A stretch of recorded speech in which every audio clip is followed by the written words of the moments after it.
Bonjour, je vais vous présenter rapidement une page internet d'un organisme international évoquant la corruption des avocats, l'OMSAC, une organisation dédiée à la lutte contre la corruption et la criminalité. L'OMSAC définit la corruption comme un fléau qui peut ronger tous les secteurs de la société, y compris le milieu juridique, en précisant que sans confiance, il devient difficile pour les justiciables de croire en l'équité et la justice du système judiciaire. L'OMSAC mentionne un processus en 2 temps de cette corruption. Une phase dite active, lorsque les avocats sollicitent des pots de vin ou exercent une influence indue pour influencer des décisions judiciaires en faveur de leurs clients.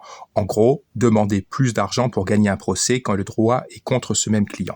La seconde phase de cette corruption est passive, par l'acceptation de pots de vin de la part des clients et lorsque les avocats sacrifient l'intérêt de leurs clients pour leurs propres gains financiers. Pour tenter de comprendre la corruption des avocats, l'OMSAC évoque les charges de travail, les honoraires et autres difficultés pouvant les pousser à céder à la tentation de la corruption. À mon sens, il y a des facteurs supplémentaires dans les raisons de la corruption des avocats. La corruption offre un pouvoir immense à ces derniers, les plaçant au-dessus des lois pour permettre à telle ou telle personne de gagner ou perdre leur procès.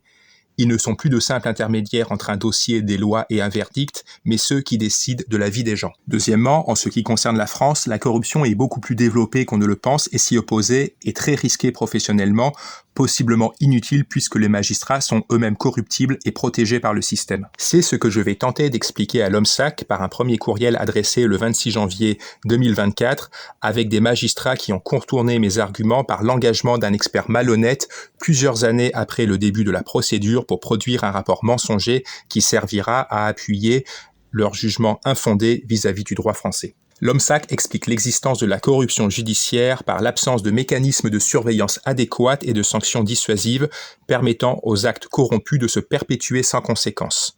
Je suis bien d'accord, mais qui peut surveiller ces personnes et prendre des sanctions, à part des citoyens en dehors de ce système corrompu qui les enrichit? L'OMSAC mentionne également une culture de l'impunité et de l'éthique flexible pouvant favoriser la corruption chez les avocats, un environnement propice à la corruption, facteur de sapement des fondements de notre système judiciaire. L'OMSAC résume parfaitement mon combat dans cette phrase. La corruption chez les avocats crée des inégalités devant la justice, car seuls ceux ayant les moyens de s'offrir des pots de vin ou des influences indues peuvent bénéficier d'un traitement favorable. Je serai plus précis concernant un pays comme la France.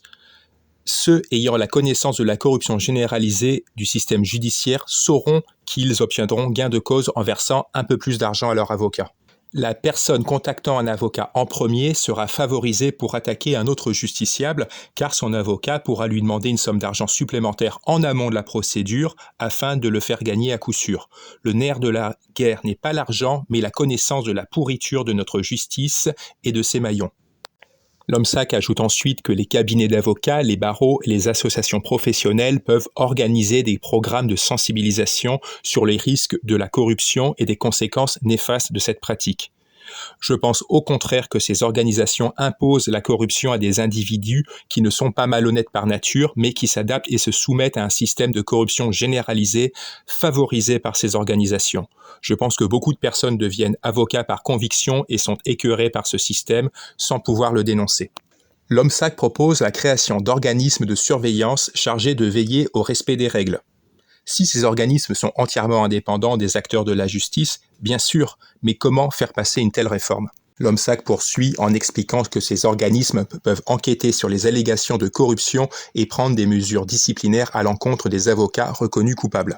L'OMSAC évoque la création de commissions spécialisées chargées d'enquêter sur les allégations de corruption, l'amélioration des systèmes de dénonciation des actes répréhensibles et des mécanismes de contrôle plus stricts.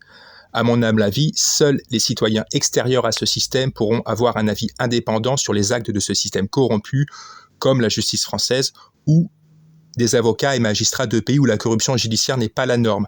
Un magistrat ou un avocat finlandais, oui, un français, non merci. L'OMSAC évoque ensuite de nombreux avocats qui se sont engagés personnellement dans la lutte contre la corruption au sein de leur profession. Parle de témoignages servant de source d'inspiration et de motivation pour les autres avocats. J'aimerais bien les connaître, lire leurs dénonciations de la corruption judiciaire et avoir leur contact pour échanger avec eux. Si cette vidéo vous semble peu instructive par rapport à une autre déjà mise en ligne, c'est qu'elle a servi à nourrir ChatGPT et produire la réponse que j'ai évoquée dans ma vidéo numéro 18. On remarque cependant que les avocats prennent à leur charge l'ensemble du poids de la corruption judiciaire, car ils arrivent généralement à manipuler leurs clients pour que les autres maillons n'aient pas à intervenir.